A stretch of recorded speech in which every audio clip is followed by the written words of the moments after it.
Hello and welcome to Overcome a Mental Health Podcast. I am your host, Travis White. It's a place for you to share your mental health stories. I'm very excited to be introduced to today's guest. Welcome, Noah. I would like to welcome Noah May to the show. Welcome, Noah. Hi, Travis. Thank you so much for having me. A pleasure to have you on. Noah is the host of Lethal Venom podcast, and I'm not going to waste any more time here. Just turn the microphone over to him and let him share his story with us. Yeah, so I guess I could kind of go from beginning, kind of. My childhood growing up wasn't the typical normal childhood that most kids have, but it wasn't a bad childhood at all. My dad growing up wasn't around. He left before I was born, so I never got to meet my father. But my mom did a really good job of trying to keep it like a normal household, as like nothing was wrong. And she was actually sexually assaulted by him, and that's kind of how I was conceived, was from sexual assault. And after that incident had happened, she had moved back in with her parents, which were my grandparents, and we kind of just lived in the same household. Since I was little, we've not moved or anything, but that's kind of how childhood was. And then I kind of had normal childhood growing up. Um, did everything like a normal kid would do. I went to school. I didn't go to public school, went there for the normal 8 to 3, and would come home. And of course, on weekends, I would watch TV and I would do homework during the school week and everything. But it wasn't until about fifth or sixth grade when I started getting to like a very personal journey with my mental health. And my mental health started when I was 13, so I was in eighth grade. But fifth and sixth grade, I started getting bullied a lot for numerous reasons. It was just and it wasn't really from how I looked. It was kind of how I would say, because I was sitting with my legs crossed, because that's just how I was sitting. And I'd see it on TV all the time, people doing it. And I would also apparently walk very flamboyant down the hall, which I don't know why normal walking was considered flamboyant when they did the same thing. So I don't know why they assumed that, but that I was just always called. So most of my life, I was always called I was gay or something, even before I even knew what it was, because my mom and parents did a really good job kind of filtering the stuff from me. And so when it finally came to my depression, I was 13 and I was starting the eighth grade year. My grandmother got diagnosed with Alzheimer's and dementia. And it was kind of like someone had really just hit me with a hammer. She was just not the same person I knew. And I kind of distanced myself from her because she wasn't the same Nana that I had just yesterday. So when she got sick, I kind of disassociated with her because it was just kind of I lost someone due to the sickness. Um, During that time, my depression is when I first started. I had a really bad porn addiction during that time too. I saw porn as like a way for an escape into an alternate reality that was I didn't have to worry about anything that was going on at school, at home at that time. I started asking and like doing really rebellious things. I would always hang around kids at school that were very much the rowdy bunch that would not, the normal kids that most parents probably wouldn't let their kid hang out with. Some of their bad behavior rubbed off on me. I started cursing a lot during that time. And that's kind of when I got introduced to curse words a little bit more, was during that time. And yeah, I remember 16, the following year, my mom during that whole time knew something was wrong. She could just sense that this is not the same son I had a year ago. And he caught me watching porn because I was stupid, watched it in the middle of the day because I didn't know the do's and don'ts of that. And he caught me, and she just let me talk for about 2 hours about what was going on with the home life because my grandparents kind of fought with my grandmother sick. She kind of started fighting a lot of us and would kind of get into physical fights because of just her mental state wasn't there. And she always hit my grandfather a lot, but he'd hit back to protect himself. To me as a kid, that I saw that and thought that you don't do that. You don't hit women. So it was just a lot for a 13-year-old to really process going on to 14. And so we went to the doctor. My mom said, okay, I'm taking you to the doctor now. We're going to get this situated. We went to my family physician, told him everything that was going on. And he said, yeah, it's no doubt. You have depression. There's no doubt.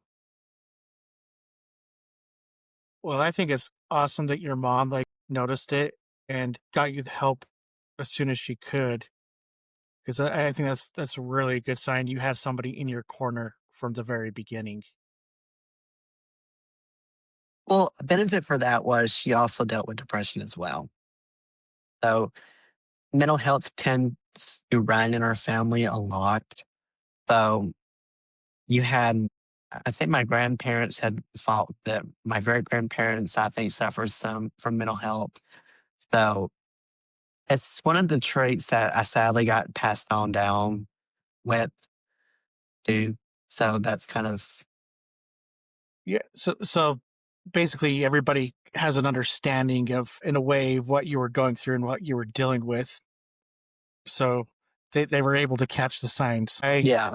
Yeah, my when my mental health started, the people around me, like they knew what the signs were and they knew what I was going like what was happening and they knew it was mental health related, but nobody had really been through it except for and if they had, it was never talked about. My mother-in-law has a good understanding of it because I know she's dealt with some stuff. But I think it's really cool that you had your mom like in your corner and saying like, "No, this is what we're going to do. We're going to take care of this because we don't want it to get any worse." But thinking back to that, like what do your worst days look like? Like when Worst things days were, for me, it was, I had such a huge struggle trying to wake up every day. And really, it was going to school. That was kind of the hardest thing for me was waking up and going there because it was kind of like hell on earth. It really was a shit show. I didn't want to get up and go at all. But I also wasn't smart enough at the time to where I could actually fake being sick. I was never good at doing that because my mom could read it and be like, get up, you're going. It was always, it was something that I couldn't fool her with. So yeah. I was like, okay, screw it, we're not going to do it. I'm faced with it. I did have suicide thoughts during that time, but I didn't. When I say suicide thoughts, I don't want people to think that I attempted and actually went through with anything. I had the ideation to it. I never really attempted it. So the furthest I went was just a general idea. I didn't really do it because I was like, I don't really have anything to hang from. I couldn't because it. My mom also was very vigilant of what I did. I'm an only child, and anyone that's an only child knows that you're the one and only person they focus on. So, of course, it was like bald eagle right here all the time. And so it would have been really hard to hide cuts on your arm or legs or anything from her. And I'm pretty sure she probably snooped through my room too when I was at school as well. I don't know if she did, but I just kind of feel like she did. So trying to hide something, that no, that would never have worked. So but that's kind of how my worst days were. It kind of depended on the porn addiction. Well, I'd say it depended on that. That was an everyday thing. I think it was if I couldn't get to like a, and when I did porn, I didn't do any like sexual things at all because I was still kind of stupid in that department. This is the brain of, I don't know what that is. I don't know how that works. Even though I'm seeing it, I don't know how that physically works. But I got so addicted to it. It's like, okay, I'll watch this one video and then I'll do homework. And if my phone wouldn't work or the internet was out, I'd have a blow gasket because I couldn't do it. That's how addicted I was to it. Yeah, and I feel like as most people go through mental health problems, I think they almost have to find that one vice that keeps them kind of grounded just to get through the days. And mine was, I mean, mine was like this is mine was like drinking excess amounts of like soda, like to the point where it was not good because and just screwing up my body totally. Because I was having medical problems on top of my mental health as well. Or I'd bury myself in a book and just not like pay attention to anybody around me. Like it's just because I didn't want to be there. I didn't want to be seen. I didn't want to talk. Didn't want to go anywhere. Uh, but so what was it that made you just keep fighting? What makes it so you keep fighting through all the bad? A lot of it, it's hard for the depression because it's something that I live with to this day. I was diagnosed with clinical depression, which for people that don't know, clinical depression is a form of depression that comes and goes in waves, and it's very unpredictable. I can go a period where I could be 2 years depression free, and then for a week I'm depressed, and then it goes away for 5 years and then comes back for 6 months. It it's really hard to determine when it is. I will say certain months of the year trigger the depression. So for me, January until March or April tends to be kind of like the red flag months for me, just due to the things that I haven't even really mentioned yet, to the future thing or past stuff when that usually time frame of when everything happened was usually first of the year. So and it kind of adds up. So there are points where people do tend to have to watch me a little bit, but it after that it just comes and goes in waves. There was a period where I was depression free for a full year. Um, and that was I think junior year of high school. And senior year of high school would have been the same thing if my lovely anxiety diagnosis didn't come up, because that's a whole Yeah, so you're dealing with well first let me back up because I want to say that my depression is the same way. It comes in waves. Like it's like I'll be good for a few months at a time and all of a sudden like I just get hit really hard and it's like I don't want to do anything. But you're dealing with this depression and anxiety stuff. So and I'm right there with you. So I feel for you on that front. So it's like when one leaves, it's like the other one comes.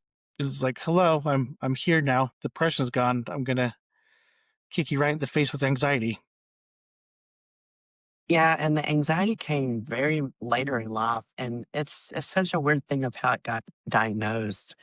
Remember, I was in senior year of high school, and I just sensed something wrong was going to happen with senior year because I woke up the very first day of senior year sick. My whole life, from kindergarten up until that point, since 2007, and this was 2019, I've never woken up on the first day of school sick. And then my brain just told me this year's going, something's going to happen this year because it was just so odd. I've never have been sick prior to that, leading up to school or nothing. So it was just kind of a whirlwind of why is it I'm sick on the first day? Now, granted, did I get sick on like later in the school year? Yeah, every kid does. But first day was very odd. But I was fine the next day. And then I think my suspicions were right because I remember it was, I think it always gets fuzzy and I always go back, but I think it was February. I remember February of 2020, the month before the whole world shut down. I started really, my body was changing for some reason. Um, I had gone to bed. I used to go to bed every night about 10:30. That was kind of my bedtime. I always wake up at 7. Um, and I just remember there was a point in the middle of the night where I woke up and I really nauseous to the point where I actually threw up. I thought, well, the flu, I'm staying home. It's like, I'm sick. That's it for me. And then mm, when I woke up the next morning, the feeling was still there. But and so we thought, oh, I'm sick. So um, I stayed home, and it was kind of weird because it was kind of a weird feeling. I didn't feel achy. I didn't have a fever. I didn't have none of the other symptoms that you have with the flu. It was just nausea to the point where I had to puke. This is a weird feeling. Um, this kind of happened off and on for a month. Um, I had gotten sick a month earlier in January when we first went back. I got sick because cold weather and hot temperatures don't mix well with me. And if it's raining, that's just a double plus for me. I get sick in the cold very easily. And I thought, well, maybe my immune system's just really bad. It was just kind of this awkward thing where I would have these nausea spells to the point where I would throw up in the middle of the night, or it would happen early in the, like right before I go to school.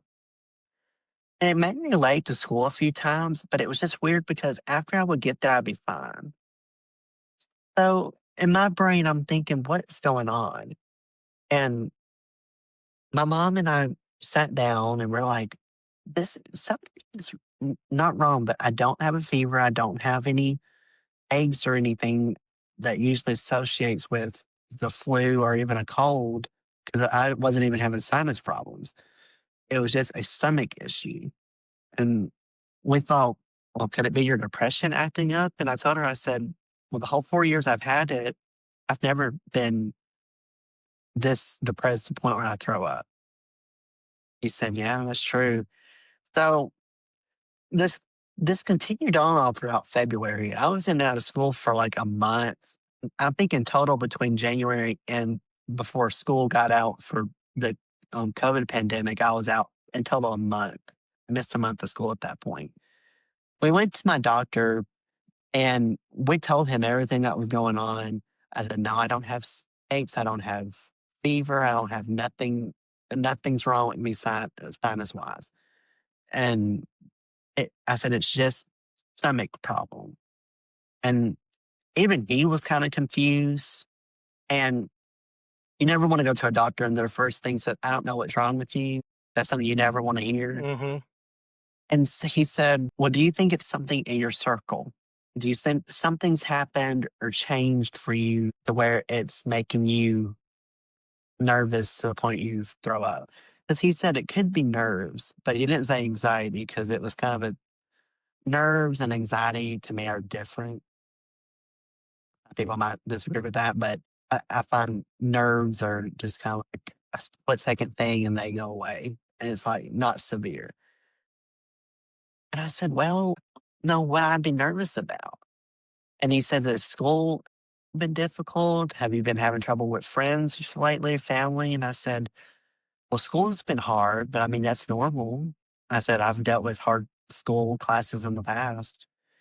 And he said, well, let's try this. Let's see if school's causing it. Stay out of school. He ordered me to stay out for a week to see if maybe it was school related. Lo and behold, it was. We went back the following week to do kind of a check in and kind of an update about how the week was. He did more research and found that anxiety kind of causes the symptoms that you're having. He said, but I want to be clear. You probably think that anxiety comes from chest pain, you can't breathe, and all that. He said, and I thought, well, yeah, that's why I didn't think I had it because I didn't have pain here and I couldn't breathe. I had none of those problems. And he said, well, in some cases, anxiety attacks can happen in your stomach. And so you get real nervous to the point where you throw up. I said, well, I just love being the oddball of having everything. Everyone has this normal thing wrong with them. I'm over here. It's like, here I am. There's everyone else. I can't be normal I can't fit into a crowd. I have to be like this oddball that stumps doctors and everything. So, but he said, I think you have anxiety just from the fact that you haven't really had the nausea symptoms at all this week from you going, I think it's that. Well, then we thought, well, how do you stop it? What do I need to do? And he said, well, do you want to do homeschooling? I think we had mentioned that. He said, honestly, if this is going to stop that, if homeschooling is going to stop this, then yes, do it. He said, I'll give you a referral. I'll write a doctor's note or something and send to the high school to tell them what's going on. So we were actually almost about to do that, but then the school shut down for COVID. So we didn't have to end up following through with it, but it was the next step that we did. But um, a whole month of vomiting does something to your body. I had lost 20 pounds during that time. I weighed 140 when it started. I weighed 120 by the time I got a diagnosis. All the muscles in my arms, especially, had gotten really weak because of all the weight loss I had lost. Um, I tend to have really bad weakness in my hands now. I'm real shaky with my left hand now for some reason. I've noticed that if it's like any angle, I'm not steady with my left hand. My right hand tends to, when I'm opening a bottle, it kind of peels the skin back in my hand because that's how brittle and tender my skin was at the time. So I would actually have to use um, towels, or I had to use like a paper towel or something that had a rough edge around the whole center of it to be able to open up a Coke bottle, or just any kind of bottle or anything that had like rough edges around the lid. I had to open it up with like a suction thing or anything other than my hand. My doctor had diagnosed or had prescribed me Ensure to help gain the weight gain. So I had to drink one of those a day. Those kind of helped a little bit. It brought the weight back up, but it was slow because of all the weight I had lost. He also had ordered me to go to a doctor in town about maybe thinking about doing like a test inside my stomach to see if it was actually anxiety or if it's something in there. And of course, he gave me a lot of medicine for it as well. But the anxiety stuck with me. It stuck with me for 2 years after that. It had very serious consequences. Um, I couldn't do anything without getting nervous, and it like going to the grocery store, going 5 minutes down the road to a person's house or a gas station, I would have this thing, nausea to the point where I'd puke. That would literally, and this was everywhere we went. Places I'd been to since I was 4 years old, I'd get nervous to the point where I couldn't leave the house. I mean, that's that. A lot of people don't understand how bad it was. It it got to the point where I couldn't leave the house because I was so embarrassed for how it was. And I thought it would get better, and it never did until got on some medicine. But it was always embarrassing trying to eat out with people. 'Cause, I mean, what do you tell people? Well, I'm anxious. I can't eat. Jeez, man, I was I'm really embarrassed from it for a long time. I'm sorry that you had to go through all that. That's pretty harsh case of anxiety. And I've dealt with it in a different way, but I've never got the stomach pains really. Like I'll get like chest pains a little bit, and I just get to the point where I just overthink so much, and it's like, no, I can't do this. I can't do this. I can't go that place. This person's thinking bad about me. Like, and then it's like always like, oh, I'm a piece of shit, like that type of stuff. But I man, like I hear your story, and I'm just like, I'm so sorry that you had to go through all that. What what types of tools and stuff do you use for anxiety and depression? Both of them was really difficult to do at the same time because I also failed to mention during the COVID pandemic, I actually ended up getting COVID, and I had long COVID for 6 months. Jeez. No sense of smell or taste. I couldn't smell anything. I couldn't taste anything. Felt physically fine. I just couldn't. These two senses were gone, and we thought it was just a normal cold. We went to my doctor, and he did like a COVID test, but he did kind of went like inside my nose, like probably went all the way up to here. He didn't go like all the way back in here, like how people say it feels like they scratch your brain. No, that's what I was, what I've been told. They didn't go that far back, but they kind of went a little. They still went up there. Well, the test came back negative. With oh, good, I don't have it. Well, 2 months later, we got back in, and this was in December, and they actually did blood work on me and found that I did have COVID cells in my blood. So actually ended up having COVID, but I was misdiagnosed at the time. So here I am going to stores, I was going to class, and people don't know that, never knew that during that Yeah, time. It was years later till I told people about that. But at the time, I've just yeah, been a walking death bomb. I'm the just like whole a time. walking hazard. This whole time I've been a hazard to everyone. But my depression during that time skyrocketed. It was so bad. My suicide thoughts really came back or hardcore. Um, and of course, the weight loss kind of started up again due to me not eating because I couldn't taste anything. So there was no pleasure in eating anymore. Wow. Everything, it was like everything I had worked up, getting better, got knocked off. But one of the big ways that helped me was music during that time. That was such a godsend for me. It was just a really beneficial thing to have. And it was even before the anxiety started. Like all throughout high school, I really started getting into music, and I've learned so many songs now to where it's hard for me to pinpoint and remember like exactly when I first heard the song because it's some that I've known so many. But I think middle school started out then, but high school helped me, and especially college has helped me tremendously. The anxiety with it just really helped me get through that difficult time. I think if music wasn't around or wasn't invented, I don't know what it would be now. The exact same way. What type of music do you listen to? Like, what's your go-to? Uh, Pop is my number one. I'm basic on that. Pop and R&B, I like those two a lot. Country I listen to because I'm from the South. It'd be uncultured for me not to. Yeah, But if it's with the package that I have, then people get surprised when I listen to rap. People get really surprised on that one. I'm like, what? I like to be with the crowd. I want to be in hey, the circle. yeah. Hey, I always say when it comes to music, like, who cares? You like what you like, and music is music, and it's like if it changes, helps those moods, and like just gets you through that rough time. What like one of my favorite pastimes is going to concerts. I'm like a little bit of everything. Was when I grew up, I was into the emo scene, so I'm huge into like still emo stuff and screaming and heavy metal. But I'll listen to pop. What else? Country. Really, it's all over the place. It depends on my mood. It's, Yeah. it's always good though to hear that music had that effect on somebody as well.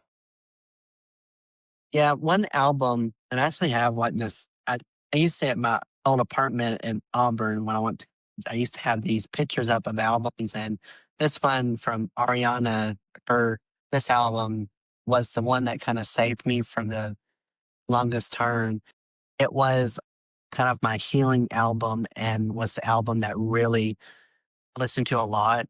And so that's been my number one album from day one, as it helped me get through a lot of those personal and really dark times. I think without that album, I wouldn't be here today from that. And that album really helped me. It just has really good songs on it, and I just really like it. It's crazy how there's always that one album that comes at like the right time and just helps you get through everything. I have a couple of those that I from even when I was way younger that I still have on repeat. Yeah, well, the album actually came out like 2 years before my Oh, did it? anxiety. So it came out 2 years before then, but then some reason during when I first got it, it was just really close to me. I liked it when I first heard it. It wasn't my favorite Mm-hmm. at first when I heard it. But after a few listens, I liked it. But then when I really got the anxiety stuff, it just clutched on and held tight where It was the album I listened to all the time. Listen to all those songs 5,000 times. I'm not kidding. It's probably like, I think the highest listened song on there I had was like over 600 streams, which that was all from like the summer before, but we won't talk about that. But it was just, it just saved me. I don't know why that album kind of has stuck with me, but it really has. It's just been personal. And then there were a few albums that came afterwards that I think a year after I got diagnosed with anxiety that were in my what, two of my favorites. So it was like that one that I showed, and the other two have been my top three. They've kind of been my healing album. They've always been like top three, 100%. It's awesome. That's really cool. And since you're somebody that deals with both anxiety and depression, like, so let me kind of tell a personal story just so you can get to understand where I'm going with this. So, this past year, I've been working a lot on myself. I've never worked this deeply on my anxiety and depression before until the last year. Long story short, I had some I started having some medical problems back in 2009, and that's kind of when everything started for me. But last year, they came back up, and my anxiety and depression kicked in full gear. I started going to therapy and dealt with my anxiety first, and the depression was kind of just muted at the time. Like, it wasn't a huge deal at the time this was all happening. My anxiety was just kicking my butt. So lately, it's been I've my depression has kind of taken over. I got to the point where I could, when I felt anxious, like, I could subconsciously, like, okay, that's my anxiety speaking. This is what I can do to push those thoughts out and get over it. But it feels like to me, my depression is so much harder for me to kick. Which one to you, like, when it comes to like working through your anxiety and depression, which one to you feels like it's harder to, I don't want to say overcome, but kind of push aside and, you know, even yourself out? Before I got on medicine for the anxiety, I would 100% say anxiety. But um, after I had went to a psychiatrist and got on really good anxiety medication, I would say now depression, because depression for me has been curable. I've had like multiple different medicines for it. I've been on different milligrams of doses for it. And it just seems like nothing really works. I've increased it, decreased it. I mean, so that's always been a problem. But when anxiety came up, oh, that was not number one. I could get rid of it for to save my life until I got on medicine for it. And then after that, depression kind of came back in as being the main Yes. aim to get rid of. I would say now depression. Yeah. It's hard to find that right dosage of medicine. I mean, I lucked out for what I was taking, and I found it pretty fast, but everybody else tells me, like, no, I had to take like 3 or 4 things before I was able to find anything that worked. I was like, well, I guess I should count my blessings then, because I can't speak on that too much, because it worked from the very beginning. So it's tough that you had to go through all that medication to find something that helped you out. I was kind of in like the minority a little bit. Here's me being an oddball, but it would work for a period of time, and then let's stop working. We get on new medicine. It worked. It stopped working. So I've had good medicine at first, but then after a while, we had to change it constantly because it would work for a good period of time, and then decides, oh, we're not going to work today. Like I had to go through multiple medications, but it wasn't like within a year. It was like over time. Yeah. So that oddball. No, no, I was that oddball with my medical problems, so I can relate to you in some way. What do you think is like the biggest misconceptions about people who struggle with depression and anxiety? Me, the biggest misconception is that it's hard because everyone seems to have general idea of what depression and anxiety is, but I think they don't really know the whole magnitude of how it is. It's something that I really find misconception is getting help for it. I think a lot of people think that if you go to a therapy office, if you go to a psychiatrist or even your doctor, you're kind of seen as or something. And that's technically not really the case. It's usually you could go into a therapy office and the people that you kind of go in and see are normal people that are sitting out in the lobby. And movies don't really do a good job portraying that. They like to portray therapy and psychiatrist offices as the cuckoo box of here's a guy that's schizophrenic with multicolored hair. Here's a girl talking to her imaginary friend that's sitting beside her. That's kind of what how TV and movies really like to portray it.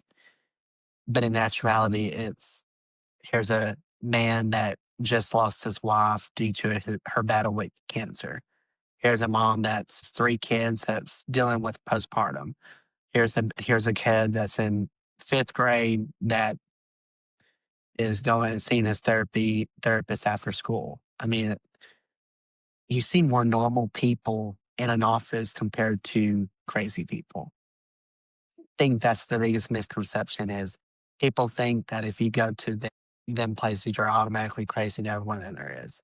And that's not true. Yeah. Yeah, that was very well said. So I applaud you. Because it's crazy. It's like, and the more you talk to people, the more you realize everybody has a story, whether it's them personally dealing with it or, a brother, a sister, an aunt, an uncle, a mom, a dad. Like everybody has a story. There's some relationship to somebody that's going through some mental health crisis. Yeah, and it's also, I think, a huge basic misconception I've received from it is people really think that men don't open up enough about it. And that's kind of the stigma of what America wants you to think. And even overseas, it might be more accepting for men to come out and share what they're feeling. But the US tends to really portray it as men are not supposed to show emotions. They're supposed to hide it and provide for the family. They're not supposed to have tender skin. They're supposed to have thick armor around them. Nothing really breaks them down. And that's totally not true. Now there might be some men out there that can do that and do it well, but it it's hard. It's really hard. And I want men to know that who cares if you break down and show your true side. It's better than to let it out than keep it in because it will eat you alive when you keep it in. It really will. Yes, I agree. I'm one of those ones that I'll just let it all go. Like I don't really care. Think when you I think the hardest problem for me, like when I started getting really bad depression or anxiety or whatever it was admitting that I had a problem. But as soon as I saw it for myself, it was so much easier to be open about it and start talking about it. What to you, what's like the hardest part about sharing your story? When I first started sharing it was the judgment I was going to get because I knew people were going to really think I was overreacting. And it was something that was really, I've really blown out of proportion, which to some degree, people can think that, or now I think I overthink it a lot because I could be crying, having a bad day, and they'll be like, "No, what's wrong today? Are you okay?" And I'm like, "I got ink on my finger." And they're like, "Got to the sink, go wash your hands." Been to that point where I literally cry over everything. But first, I was scared to really showcase that emotion because I think my classmates wanted to have this image of me, the smart kid that really does really well in school, has a good family, comes from a good home. Nothing has he doesn't have anything to worry about. When it was, I came from a broken home. I came from personal demons that almost took me out. And I was just an outcast from them. I just didn't see that.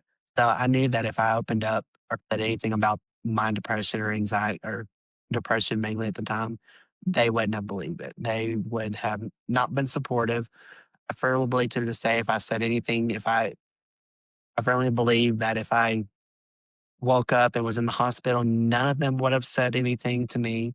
They would not have come by and said, "Are you okay? What happened?" I can come back to school, then wouldn't think anything of it.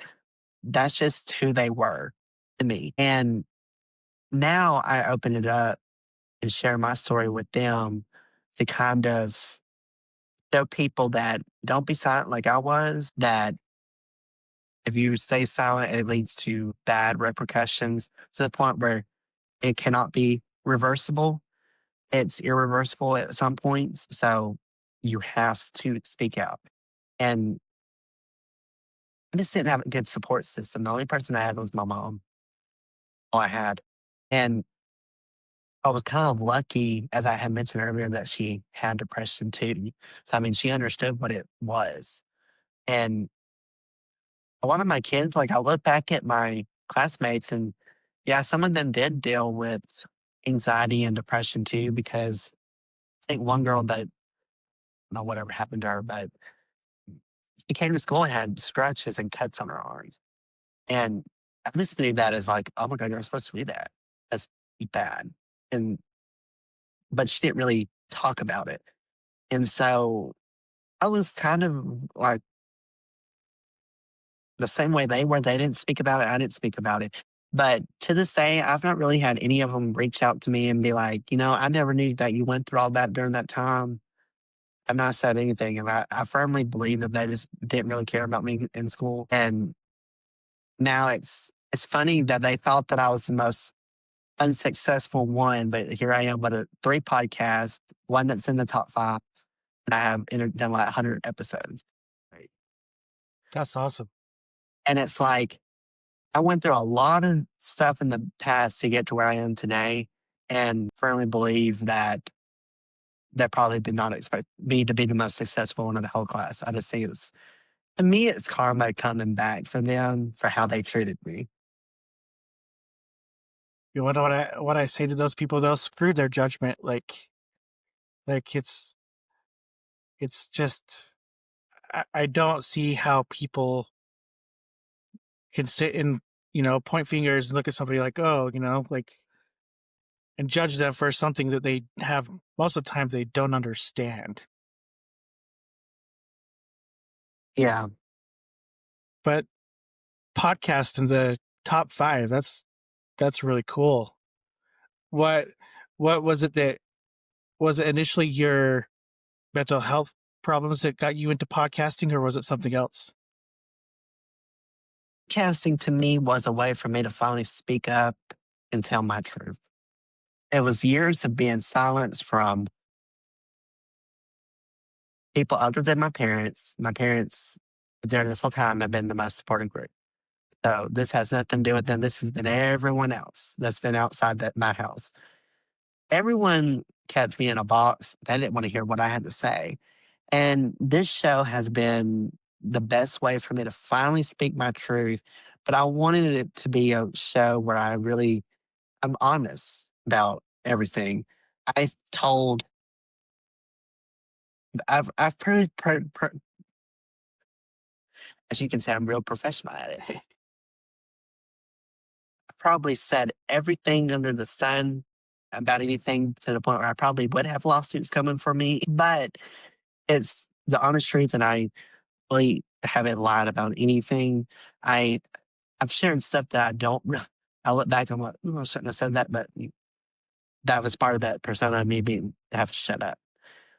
Literally called out my whole classmates. I've literally did a whole episode basically cussing them out. I did like a whole ranking of them and um just told them really was what I did.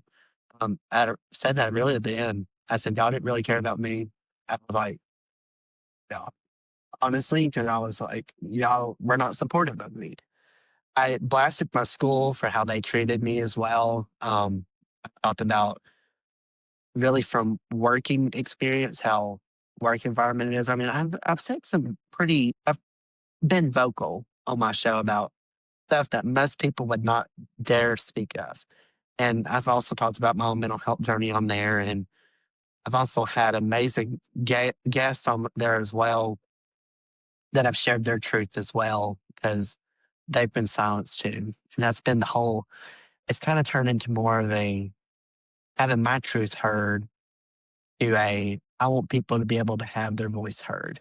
And so it's been a mixture of all that and it's done very well. So it came from a place of the podcasting started as me being silenced for years. And I was like, I've had enough. I want my voice heard. And you're going to hear it whether you like it or not. That's it's cool though. It's in the top five, and it's you speaking your truth. Everybody likes somebody that's honest. Like that's, I honestly feel like that's the shows that do really well, are the ones that are being honest and raw and open and vulnerable, And whether people like to hear it or not. right. And it was funny because the first episode that went viral was my episode, and that's because I really showcased it on all my social media. And I'm still friends or like follow a lot of my old classmates on there. It was actually the first time where I had people from high school actually reach out to me and say stuff because they were worried I was saying shit about them on there. And I said, I said shit about you, but I'm not going to say what part of I'm not going to say what part of the episode I said it on, but there were some of them I did say good things on. So I would say, yeah, I said good things about you. But which if they had a brain, they could probably figure out the order I went in. But, Would they you didn't use all their brain cells. would you say that the one that you kind of called people out was? Would you say that's one of your most memorable episodes? Mhm. That was kind of one of the ones that blew up. It had like 100 streams. Like, I thought, whoa. I said, people are mad at me. I said, majority of them are probably from my classmates because they wanted to know what I said. And it's really cool looking at the analytics because it was actually people that actually could hear the whole episode. So, most people listen to like a second or like a 1 minute or 5 minutes and the viewer and Mm-hmm. listening rate goes down. Yeah. It was like this for like a good part, which I mean, it would kind of go down, but it was a slow down. It would Mm-hmm. go down very slowly. So that was kind of, I think, personally, one of my more longest heard episodes, which it was only, I think, like an hour or so, but it was like 45, 40 minutes to an hour. I mean, it wasn't too long. And but then you have one of those that hit, and you're like, yes. It surprised me how well it was. And I think that's the thing. I was like, majority of my classmates watching it because they just wanted to know if I said anything bad about them. I've yet to have anyone have messaged me after I've posted it saying, what this directed at me. I've yet to have that happen. I'm still waiting for that moment, but haven't received it yet. So I don't know if they just have not figured it out. They're too dumb. I don't know. Don't really honestly know. I thought I'd be getting a lot of messages from them, but I did bleep their name out. They can't fully come from me because I didn't blast them on there much as I Wanted think to, that's yeah. why. And some people could say, if you're wanting to speak the honest truth, why censor their name? And I even censored the people that were kind of, that had good things to say, only because I don't want to publicly blast these people on here, even though I think some of them deserved it. I don't want them to get really more attention than they need to. They Mm-hmm. received enough attention from when they were in school. They don't need all my listeners going to give them attention. And also to the good ones, I don't want to like put their name out there and have all these people follow them and find them and everything. I always do that confidentiality thing. I take it to heart. It also saves me from lawsuits because they can't prove that I said it. Hmm. Yeah. Gives me a lot, but it was therapeutic. It really was. Honestly, it was a lot of built up anger I had from them over the years from them. And saying it all in that episode really like therapeutic. Most people wouldn't say that, but to me, it actually pretty much was. And I believe you on that, because I think that like starting to openly talk about like my own struggles has been really therapeutic for me. So I can see where you're coming from. Going back on the topic of, you said in high school you felt like an outcast. What advice would you give to someone currently feeling like an outcast or struggling with suicidal thoughts or mental health issues? I would say for people that are an outcast, you tend to be the one that comes the most successful because you focus on yourself a lot during that time. And when you're not really the center of attention, it's really nice to come back and show them people how successful you are in the future. I was always the outcast. No one really ever talked to me. And it's kind of humble to know that I kind of became the most successful one of the whole class. I've not heard anything that my classmates are doing, like whether it's like in the media. Now, some of them have become doctors and teachers and all that, but to be like kind of successful in this kind of field, it feels good. So if you are an outcast, you tend to be the one that becomes the most successful. And later in life, it turns out that those people that really were mean to you come back and want to work for you. And that, so if you're an outcast, I wouldn't take it really to heart. It just means that you're really, it just means you're special. Um, I've always said it as, you know, it'll be good to prove them back later in life. And I always said that. And then the people that also have mental health issues, don't be ashamed of it. I was ashamed of it for years. And then finally able to be a spokesperson for it and be able to kind of an advocate for it. Don't keep it in, speak up as well. Don't hide it because it's like really hard to keep it in. Better to get it out.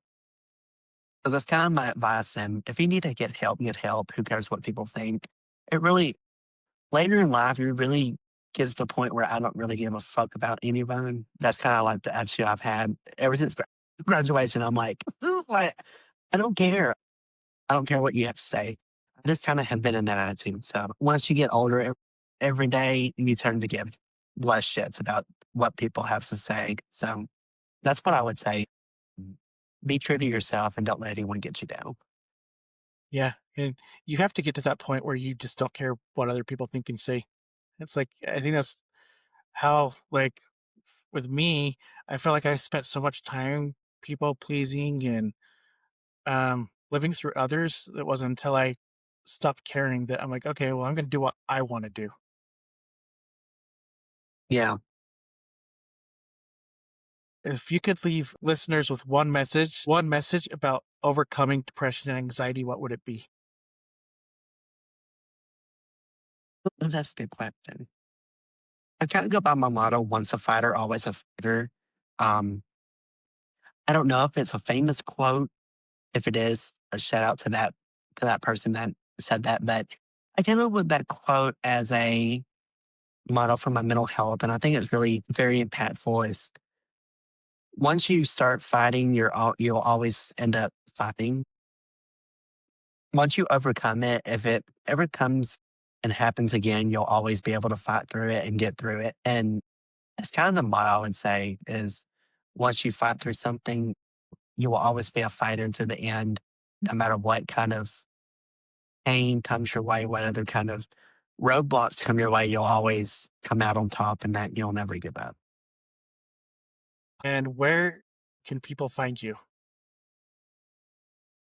I'm pretty much everywhere. The podcast Lethal Venom, it's if you want a kind of idea, literally it's this kind of attitude on the show, but it's more, I kind of do more interviews now than personalized episodes, which I'm hoping to change that soon to where it's kind of more of an even balance. But yeah, it's Lethal Venom. It's wherever you get podcasts from. I'm on all the major platforms: Spotify, Apple, Amazon, iHeartRadio, YouTube, Pandora, pretty much everywhere. So feel free to check it out on any of those platforms. You can find it on social media as well: Instagram and TikTok. It's Lethal Venom Podcast, and then Facebook, Twitter, and YouTube. It's Noah's Podcast.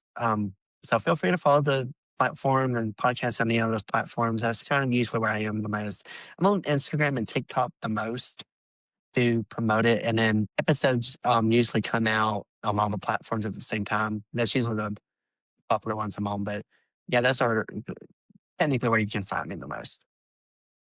And one last thing here, we covered quite a bit of ground here tonight. Is there anything that we did not discuss that you'd like to bring up? Think so. I think we kind of covered everything. Well, no, I want to thank you for coming on the show. I admire your attitude and all the stuff that you've had to overcome and with the struggles that you've had. Keep going, keep pushing through it. It's, I love to hear these stories. Just thank you so much for coming on and spending an hour with me. Thank you. I appreciate you for reaching out and letting me come on. It was an honor to be on here. I can't wait. I'm very excited to be here. So thank you for having me. And thank you to all that are listening. If this story resonated with you, please share it. And you can follow us on any major podcast platform. Thanks again. Until next time.